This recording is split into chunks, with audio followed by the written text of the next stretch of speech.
Perumda Tirtabusi Palembang akan melaksanakan pembersihan reservoir di instalasi pengelolaan air Borang pada Selasa 3 Februari. Akibatnya 17.000 pelanggan akan terdampak pemadaman aliran air bersih sementara.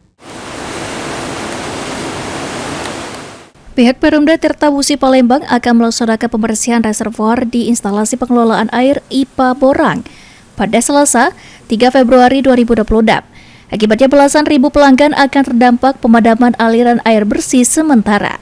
Ditemui pada Senin 2 Februari, Direktur Operasional Perumda Tirtabusi Palembang, Rahmat mengatakan, pengerjaan akan dimulai dari pukul 9 waktu Indonesia bagian Barat hingga pukul 21 waktu Indonesia Barat. Dengan estimasi sekitar 12 jam, ada sekitar 17.000 pelanggan yang akan terdampak pemadaman sementara.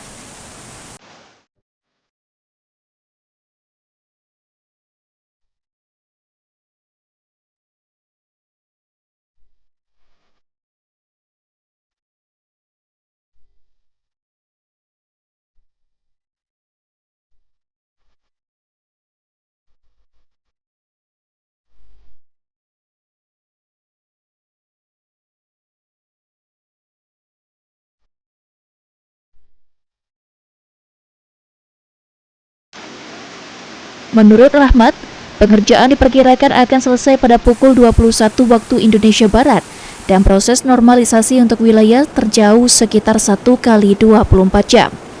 Dan untuk daerah Borang diperkirakan kembali normal dalam 3 jam. Perumda Tirtabusi menghimbau masyarakat pelanggan dihimbau untuk menampung air agar kebutuhan air bersih di rumah tangga tidak terganggu. Terhadap sekitar 17.000 pelanggan, pengaliran di wilayah Borang, terutama di Pusri Sako, Pusri Borang, Jalan Siaran, dan Jalan Sako Baru. Iya. Untuk normalisasinya mungkin kapan Pak untuk ini? Pekerjaannya itu diperkirakan selesai jam 9 malam, jadi proses normalisasi untuk yang di wilayah ujung sekitar 1 kali 24 jam. Sandi Pratama, PAL TV.